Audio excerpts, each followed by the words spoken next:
हाँ बेटा, which of the following have high viscosity, ये सिंपल सा एमसीक्यूज है। इनमें से बताओ मुझे कौन सा कंपाउंड है जिसकी विस्कोसिटी ज्यादा है। अच्छा देखिए, मैंने तीनों कंपाउंड ऑर्गेनिक दे दिए हैं, hydrocarbon, hexane, heptane and octane.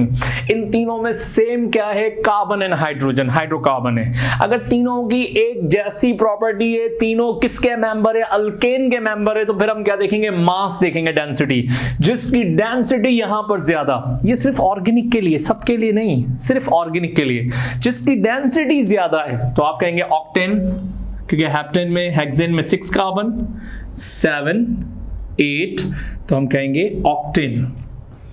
अगर मैं आपको एक लॉजिकल क्वेश्चन और पूछूं आपसे, अगर मैं आपसे कहूं, अगर इस तरह का, अच्छा बहुत सारे बच्चे कहते हैं सर बुक में एक टेबल बना हुआ है, तो क्या वहां विस्कोसिटी हमें याद करनी है? याद करनी है, याद नहीं करनी होती है। कभी कभार लॉजिकल क्वेश्चन देते हैं, स्टूडेंट ये समझ लेते हैं भाई टेबल भी याद करो। ऐसे तो बुक में इलेक्ट्रोनेगेटिविटी का टेबल है, याद करना है नहीं। एटॉमिक रेडियाई का टेबल है, कौन याद करेगा टेबल? उनको भी पता है हमारे यहाँ बच्चों को एटॉमिक नंबर याद नहीं होते, तो ये टेबल्स कहां से याद होंगे? वो इस तरह का क्वेश्चन होता है जिसमें बच्चे क्वेश्चन कर लेते हैं भाई टेबल याद करो। अगर मैं आपसे कहूं, सही है, विस्कोसिटी ऑफ अल्कोहल। अब अल्कोहल की जगह आपको कंफ्यूज करने के लिए कुछ भी लिख सकता है, मैं एक्स लिख देता हूं। विस्कोसिटी ऑफ एक्स 3.4 एट 4 या एट 35 सेंटीग्रेड। न्यूमेरिकल दे रहा हूं, ठीक है। फाइंड द विस्कोसिटी, सही है, find the viscosity at 20 centigrade. अब आपको ये सवाल दिया, सही है, find the viscosity at 20 centigrade. Option A 2, B 2.5, C 2.9, D 3 और ई 4.2। ठीक है बेटा, अब ये वैल्यूज दी, बच्चे समझते हैं बस ये तो विस्कोसिटी आ गई, बस टेबल याद करो। टेबल आएगा भाई, लास्ट ईयर सर ने, हमने पेपर में हमने देखा था, पता नहीं फला सेंटर वाले ने दिया हुआ था, तो वहां पर जो है ये विस्कोसिटी की वैल्यू तो देगा ही देगा, पर टेबल याद करो।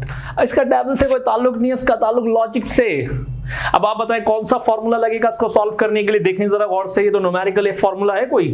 अब सोचो फॉर्मूला भी नहीं है विस्कोसिटी का, भाई लॉजिक थी। लॉजिक क्या है? सुनो उधर, अब ये तो वीडियो चल रही है, अगर वीडियो नहीं चलती तो मैं आपको कहता बेटा चलो फाइंड करो, फॉर्मूला सॉल्व करो। चलो थोड़ी देर के लिए रिकॉर्डिंग को आप थोड़ा स्टॉप करके आप इसको सॉल्व करो, जरा से सॉल्व करो, जरा सॉल्व करके फिर देखो क्या आंसर आता है। देखता हूं, आपको देता हूं मैं 2-4 मिनट, सॉल्व करो जरा, ठीक है, बंद करके सॉल्व करो। अच्छा चलो देख लो, विस्कोसिटी ऑफ अल्कोहल कोई भी एक्स हो, कितनी है? 3.5 है। कितने टेम्परेचर पे? 35 सेंटीग्रेड पर। क्या पूछ रहा है? 20 सेंटीग्रेड पर क्या होगी? टेम्परेचर कम किया है, ज्यादा किया है? कम किया है। अभी हमने क्या पढ़ा था? विस्कोसिटी इनवर्सली प्रोपोर्शनल है टेम्परेचर के, लिखा था ना फॉर्मूला। मतलब टेम्परेचर बढ़ाएंगे तो विस्कोसिटी क्या होगी? कम होगी। टेम्परेचर बढ़ाएंगे तो विस्कोसिटी क्या होगी? कम होगी। तो हमने टेम्परेचर कम किया है तो विस्कोसिटी क्या होनी चाहिए? ज्यादा। टेम्परेचर कम किया है, 35 से कम किया है, अब विस्कोसिटी क्या होनी चाहिए? ज्यादा होनी चाहिए ना, ऐसा ही है ना। अभी क्या पढ़ा था? विस्कोसिटी इनवर्सली प्रोपोर्शनल है टेम्परेचर के। टेम्परेचर ज्यादा होगा तो विस्कोसिटी कम, टेम्परेचर कम होगा तो विस्कोसिटी ज्यादा। तो टेम्परेचर कम हुआ, विस्कोसिटी ज्यादा होना चाहिए, मतलब आंसर 3.4 से ज्यादा होना चाहिए। चेक करें 3.4 से ज्यादा है? नहीं, ये भी नहीं है, ये भी नहीं है, एक ही आंसर है जो 3.4 से ज्यादा है, यही आंसर होगा। अब इसमें कौन सा टेबल की जरूरत थी या कौन सा कोई फॉर्मूले की जरूरत थी? सिंपल लॉजिक थी, उस वक्त समझ में नहीं आ रहा होता। उसने हमें टेम्परेचर, लाजमी सी बात है टेम्परेचर कम हुआ तो विस्कोसिटी ज्यादा होनी चाहिए, एक ही ऑप्शन था जो ज्यादा वाला था, बाकी तो था भी नहीं कोई। बात समझ में आ गई बेटा? यहां तक हो गई चीजें क्लियर? कोई क्वेश्चन? दोनों एमसीक्यूज करा दिए। अब न्यू टॉपिक स्टार्ट करते हैं। क्लियर हो गई बात बेटा? न्यू टॉपिक स्टार्ट करते हैं। अब बेटा सेकंड हम यहाँ पर लिक्विड का जो टॉपिक पढ़ते हैं वो हम स्टार्ट करते हैं सरफेस टेंशन। परेशान ना हो, ये भी एक टेंशन जैसा टॉपिक है। नाम सुनते ही उस सर और फेस पे टेंशन आ गई होगी। हाँ, टेंशन होती कहाँ पर है? सर और फेस एरिया पर होती है। सरफेस एरिया में ही होती है ना टेंशन। बेसिकली टेंशन कहते किसको है? हम क्यों परेशान हो रहे हैं? इंटरेस्ट है, आधी टेंशन तो हमारी यही खत्म हो जाती है यार, लिखना नहीं है, काम की चीजें मिल जाए, इसमें से जान छुट जाए। तो मैं भी चाहता हूँ स्टूडेंट्स के लेवल पर आके जो चीजें एमसीक्यूज की उनको डिस्कस करें। तो थ्योरी से हमारे को क्या ताल्लुक, इतना ज्यादा हम लिखें उसको, थ्योरी को हम शॉर्ट कर लें। तो टेंशन लेने की जरूरत नहीं है, हम इसको भी शॉर्ट करते हैं। जल्दी से बताओ डेफिनेशन में चाहता हूं इस दफा आप बनवाएं मेरे साथ, सही है? थोड़ी सी कोशिश करें। डेफिनेशन अगर आपको अच्छी समझ में आएगी ना तो आपको फैक्टर्स में प्रॉब्लम नहीं होगी। बड़ा इंपॉर्टेंट टॉपिक है ये भी, ठीक है? इसमें बहुत सारी चीजें हमारी बुक में भी दबे हुए लफ्जों में है, बहुत सारी एमसीक्यूज में आती हैं। तो इसको थोड़ा समझने की कोशिश करना। अगर मैं आपसे कहूं बेटा एक कंटेनर, डेफिनेशन पहले निकालेंगे हम इसकी। मैं कहता हूं ये कंटेनर है, इसमें हम लिक्विड को फिल करते हैं। पानी फिल कर लें, कोई सा भी लिक्विड फिल कर लें, कहीं तो आके रुकेगा ना बेटा। जहां रुकेगा वही उसका क्या होगा? सरफेस होगा। एक गिलास आप पानी पीते हैं, कहीं तो रोकते हैं ना उसको, ठीक है? दो तरह के मॉलिक्यूल होते हैं, एक सरफेस पर होते हैं और एक इंटरमॉलिक्यूलर फोर्स होती है। एक दरमियान में होते हैं मॉलिक्यूल। जो मॉलिक्यूल दरमियान में होते हैं उन पर फोर्स ऑफ अट्रैक्शन जो है वो बैलेंस होती है। आप चेक करें, इस मॉलिक्यूल पर जो फोर्स लगा रहा होगा, यहां से भी मॉलिक्यूल लगा रहा होगा, यहां से भी मॉलिक्यूल फोर्स अप्लाई कर रहा होगा, यहां से भी मॉलिक्यूल फोर्स अप्लाई कर रहा होगा और यहां से भी मॉलिक्यूल फोर्स अप्लाई कर रहा होगा। तो इक्वल है। लेकिन जो सरफेस पर मॉलिक्यूल है, देखें साइडों से तो फोर्स अप्लाई हो रही है, सही है, डाउनवर्ड भी हो रही है। ऊपर तो एयर है ना बेटा, खाली एरिया है, वहां से कौन फोर्स लगाएगा इस पर? एक छोटी सी बात है, अगर आपसे मैं डिस्कस करूंगा, गाड़ी चल रही है, चारों टायर हैं, बैलेंस है ना, बैलेंस रन कर रही है। अगर एक टायर पंचर हो जाता है तो क्या होगा? अनबैलेंस होगी। जब गाड़ी अनबैलेंस होगी तो क्या क्रिएट होगी? डिस्टर्बेंस। चलाई जाएगी नहीं। जितना ज्यादा वो अनबैलेंस होती रहेगी उतनी ही ज्यादा डिस्टर्बेंस होगी। जितनी ज्यादा डिस्टर्बेंस होगी मतलब उतना टेंशन क्रिएट होगा। भाई आप ड्राइव कर रहे हैं, एक टायर पंचर होना शुरू हो गया, गाड़ी अनबैलेंस होना शुरू हो गई, अब आपको क्या हुई? डिस्टर्बेंस हुई चलाने में। भाई डिस्टर्बेंस होगी जब तो नहीं चलती गाड़ी।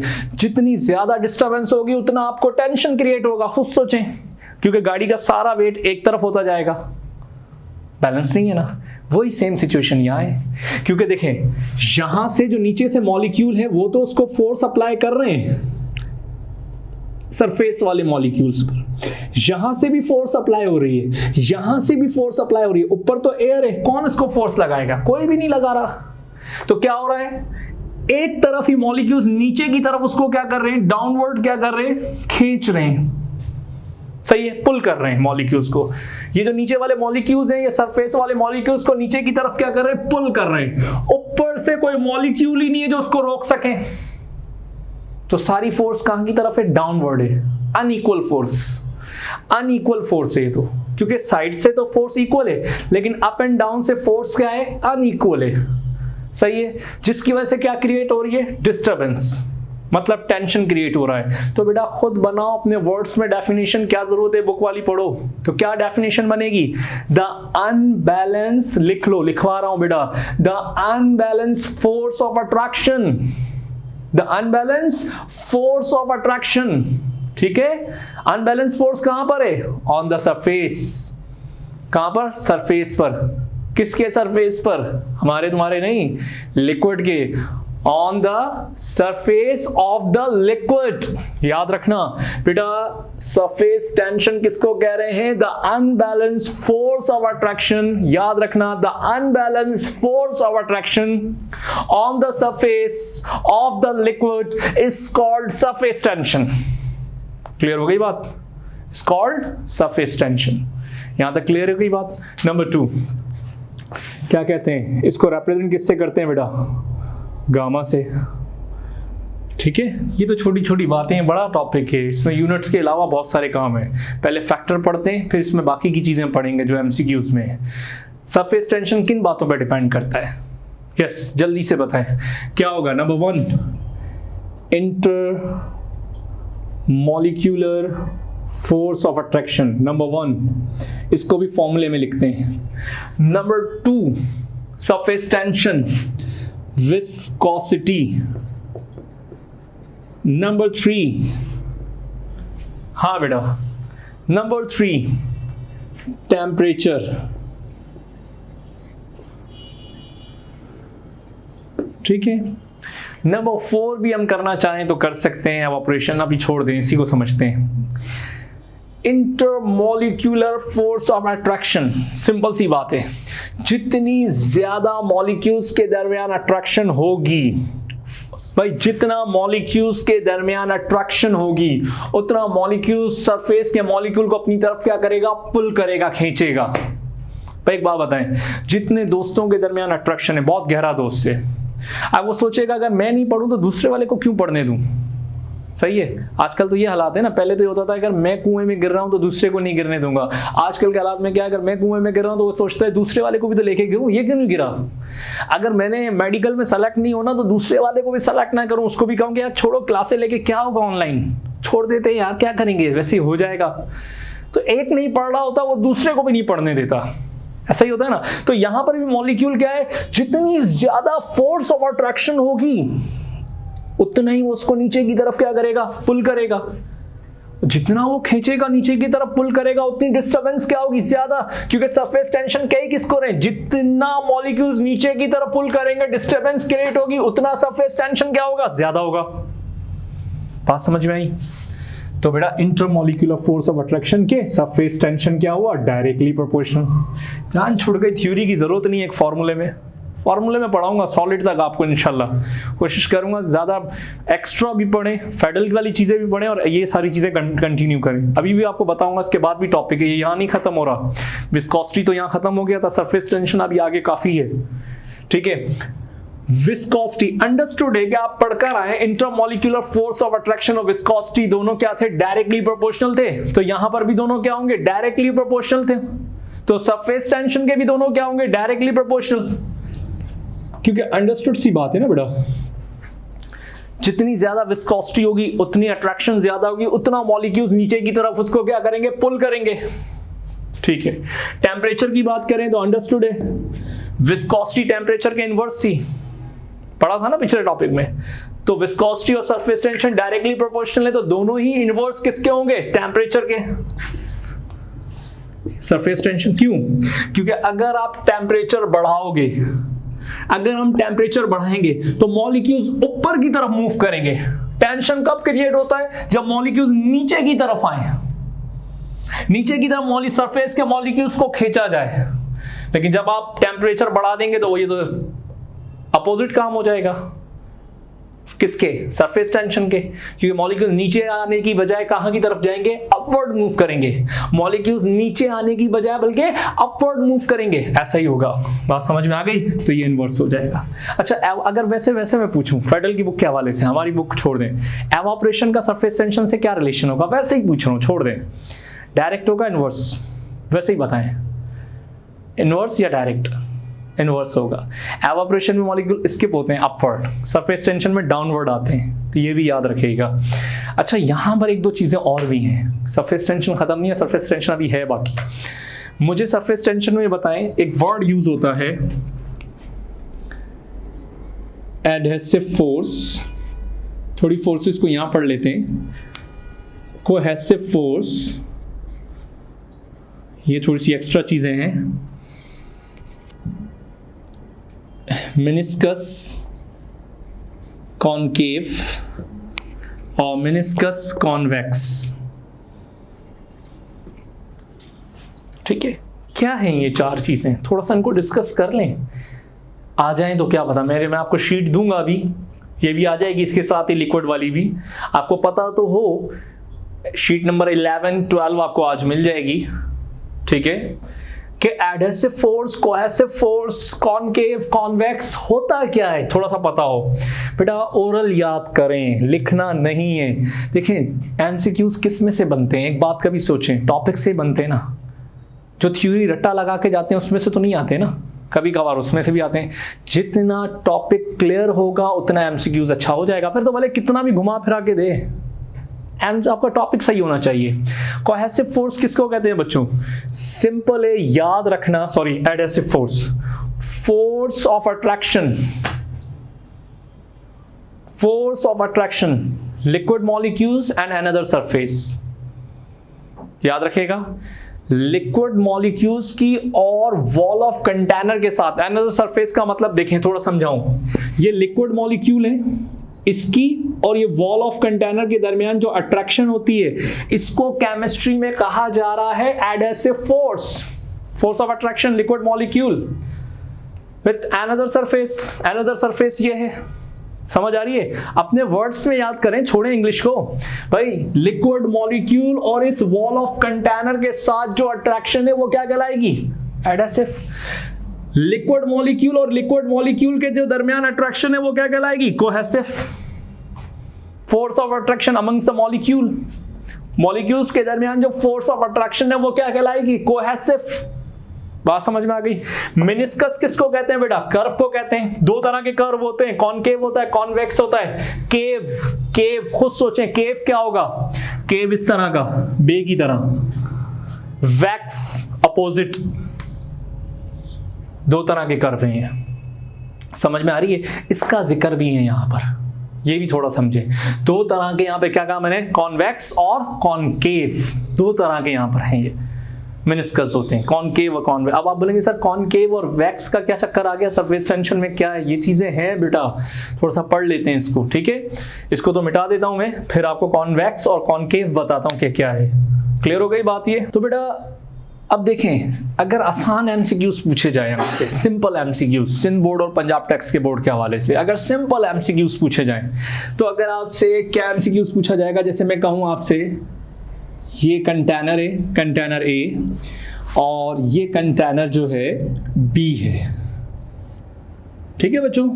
ये कंटेनर है ए है और ये दूसरा कंटेनर कौन सा है? बी है।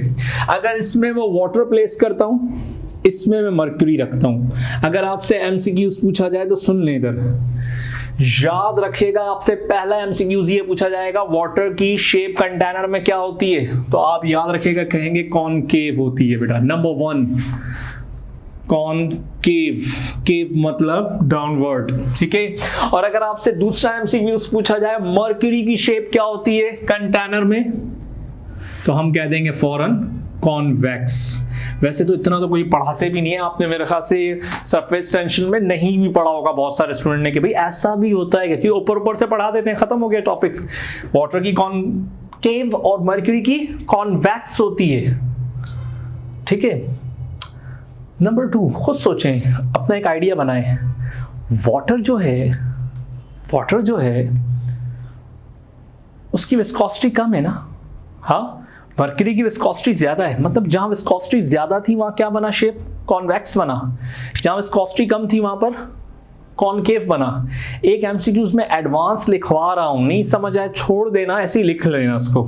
अगर यहाँ विस्कोसिटी ज्यादा है तो इंटरमॉलिक्यूलर फोर्स ऑफ अट्रैक्शन भी ज्यादा होगी ना, और जहां मॉलिक्यूल्स के दरमियान फोर्स ऑफ अट्रैक्शन ज्यादा होती है वहां क्या कहते हैं? Cohesive force. यही कहते हैं ना, कोहेसिव फोर्स यहां पर ज्यादा है, ग्रेटर देन एडहेसिव। अब ये मैंने एक्स्ट्रा लिखवाई है, आ जाए समझ में ठीक है, नहीं आई छोड़ देना, ये हमारे टेक्स्ट में तो है ही नहीं। तो आपको समझाने के लिए कि अंडरस्टूड सी बात है, मर्क्यूरी के दरमियान, मर्क्यूरी के मॉलिक्यूल्स के एटम्स के दरमियान अट्रैक्शन बहुत ज्यादा है, ऐसा ही है ना? थिक है, विस्कोसिटी ज्यादा है, अट्रैक्शन ज्यादा होगी। और जहां मॉलिक्यूल्स और एटम्स के दरमियान अट्रैक्शन ज्यादा होती है वहां पर कोहेसिव फोर्स क्या भी ज्यादा होगी। मतलब हम ये कह सकते हैं कि कॉन्वेक्स वहां बनेगा जहां कोहेसिव फोर्स ज्यादा होगी as compare to the adhesive. ये शॉर्ट करके बताया है मैंने आपको। तो इसका मतलब यहां पर मैं कह सकता हूं एडहेसिव, क्योंकि कोहेसिव तो ज्यादा है नहीं, वाटर इतना थिक है नहीं, विस्कोसिटी ज्यादा नहीं है, इतनी ज्यादा इंट्रैक्शन नहीं है मॉलिक्यूल्स के दरमियान, तो फिर वाटर की इंट्रैक्शन जो होगी वो वॉल ऑफ कंटेनर से ज्यादा होगी। मतलब एडहेसिव फोर्स यहां पर क्या होगी? ज्यादा होगी as compare to the cohesive. समझ में आ गई? क्लियर है क्वेश्चन को यहां तक? अच्छा, आपकी बुक पढ़ना कभी, लास्ट में सरफेस टेंशन में लिखा हुआ है कैपिलरी एक्शन, कभी समझ में आया है कैपिलरी एक्शन? रीड करना, फिर मेरा लेक्चर देखना, पहले बंद करके उसको रीड करो जाके, फायदा देगा आपको, बता रहा हूं, काम की बात बता रहा हूं। पहले रीड करना कैपिलरी एक्शन क्या है, कैपिलरी एक्शन किसको कहते हैं, कैपिलरी एक्शन, कैपिलरी एक्शन का क्या काम है यहाँ पे? हम देखते हैं बुक में लिखा हुआ है लिक्विड का फॉल और मतलब राइज और फॉल होना, सही है, in the capillary tube is called capillary action. यही लिखा है ना बुक में, रीड करना, ऐसा ही है। अब यहां पर कैपिलरी एक्शन का क्या काम है वो देख लेते हैं, सही है। कैपिलरी एक्शन का लिक्विड का बुक में चेक करो क्या लिखा हुआ है, लिक्विड का फॉल या राइज होना कैपिलरी ट्यूब में। कैपिलरी ट्यूब में कैसे राइज और फॉल होगा? कैपिलरी ट्यूब देखा आपने कितनी बारीक सी होती है, कितनी बारीक सी ट्यूब होती है ना कैपिलरी ट्यूब, जो आपने लैब्स में मेल्टिंग पॉइंट के लिए यूज की होगी। अगर उस ट्यूब के अंदर, अगर वो ट्यूब, अब आपको बताऊं लिक्विड फॉल और राइज कैसे होता है, जरा देख लेना बेटा, इधर भी देखना। इधर कैपिलरी ट्यूब को वाटर में डिप करूं, बिल्कुल बारीक सी ट्यूब होगी ना, इसमें डिप करूं, मुझे एक बात बताओ, लिक्विड की विस्कोसिटी ज्यादा नहीं है ना, लिक्विड तो इतना थिक भी नहीं होता, वो उस ट्यूब के अंदर क्या हो जाएगा, इन होना शुरू हो जाएगा, लिक्विड राइज होकर, मतलब बना के दिखा देता हूं। ये मैंने कैपिलरी ट्यूब यहां पर इन की,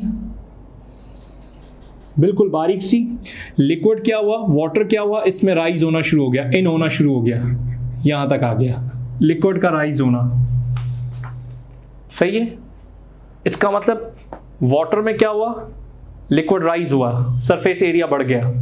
लेकिन मर्क्यूरी में अगर आप डिप करते हैं बेटा, तो मर्क्यूरी क्या है, बहुत थिक लिक्विड है। मर्क्यूरी इस बारीक सी ट्यूब में इन नहीं होगा, बिल्कुल इस बारीक सी ट्यूब में इन नहीं होगा। इन नहीं होगा तो बल्कि क्या हो जाएगा, इस लिक्विड में एक होल सा बन जाएगा। मतलब एक बात बताओ, इतने थिक लिक्विड में अगर आपने एक कैपिलरी ट्यूब डिप की है, कैपिलरी ट्यूब डिप करने से क्या हुआ, यहां पर एक होल बन जाएगा, इस तरह की शेप बन जाएगी, मतलब सरफेस एरिया और कम हो गया, लिक्विड जो है फॉल हुआ, राइज नहीं हुआ। इसको कहते हैं कैपिलरी एक्शन। अब ये मैंने एक्स्ट्रा बता दिया, बहुत सारे बच्चे समझेंगे पता नहीं क्या सर ने बता दिया, नहीं समझ, कोई इतना मुश्किल नहीं है। देखिए ओरल याद कर लें, मैंने बहुत सिंपल से आपसे कहा, एक दफा याद कर लें, एंट्री टेस्ट निकालना है ना, लिखना नहीं है ना भाई। Surface tension, unequal force on the surface of the liquid, खत्म। नंबर 2, जितनी ज्यादा डिस्टर्बेंस होगी, नीचे से मॉलिक्यूल पुल करेंगे, उतना सरफेस टेंशन क्या होगा, ज्यादा। क्या क्या कहा मैंने, इंटरमॉलिक्यूलर फोर्स के डायरेक्टली प्रोपोर्शनल, विस्कोसिटी के डायरेक्टली प्रोपोर्शनल, टेम्परेचर के inversely proportional. Number 2, adhesive force क्या होती है, मॉलिक्यूल और वॉल ऑफ कंटेनर के साथ अट्रैक्शन। इस तरह अपने वर्ड्स में याद करें, आपस में मॉलिक्यूल के दरमियान अट्रैक्शन होगी तो कोहेसिव फोर्स। दो तरह के मिनिस्कस बनते हैं, कॉनकेव और कॉन्वेक्स। अगर लिक्विड को कंटेनर में डाला जाए तो दो तरह के क्या बनेंगे, यस, दो तरह के कर्व बनेंगे, या तो कॉनकेव या कॉन्वेक्स। अपने वर्ड्स में याद कर लें, वाटर का जो कर्व बन रहा है वो कॉन्वेक्स है, सॉरी कॉनकेव है, सॉरी कॉनकेव है। और मर्क्यूरी जो बन रहा है वो, अगर मर्क्यूरी को किसी कंटेनर में डाला जाए तो क्या बन रहा है, कॉन्वेक्स। याद रखना बच्चों, कोहेसिव फोर्स, क्या कोहेसिव फोर्स यहां पर क्या है, ज्यादा है, क्योंकि मॉलिक्यूल्स के दरमियान अट्रैक्शन ज्यादा है। जहां कोहेसिव फोर्स ज्यादा होगी वहां कॉन्वेक्स, जहां एडेसिव ज्यादा होगी वहां कॉनकेव। अभी रीजन को छोड़ो, एंट्री टेस्ट है, जब रीजन पढ़ने थे जब तो आपने पढ़े नहीं, छोड़ के भी ये काम करो। बुक को पढ़ना, बुक में लिखा हुआ कैपिलरी एक्शन, लिक्विड का राइज होना, फॉल होना, कैपिलरी एक्शन है। वाटर में अगर कैपिलरी ट्यूब डिप की जाए तो लिक्विड राइज होगा, मर्क्यूरी में डिप की जाए तो क्या होगा, फॉल होगा। क्यों राइज होगा, कैपिलरी ट्यूब डिप करेंगे, वाटर इतना थिक नहीं, वो कैपिलरी ट्यूब के अंदर आता उसमें फिल हो जाएगा, राइज हो जाएगा। यहां डिप कर रहे हैं तो वो बल्कि और एक होल सा बन गया है, गड़ा सा बन गया है। क्यों, क्योंकि वो लिक्विड उसमें राइज नहीं हो रहा, तो एक होल सा बन गया है, मतलब उसका सरफेस एरिया कम हो गया है। क्लियर हो गई बात बेटा? बहरहाल यहां तक सरफेस टेंशन तक इसको पढ़िएगा।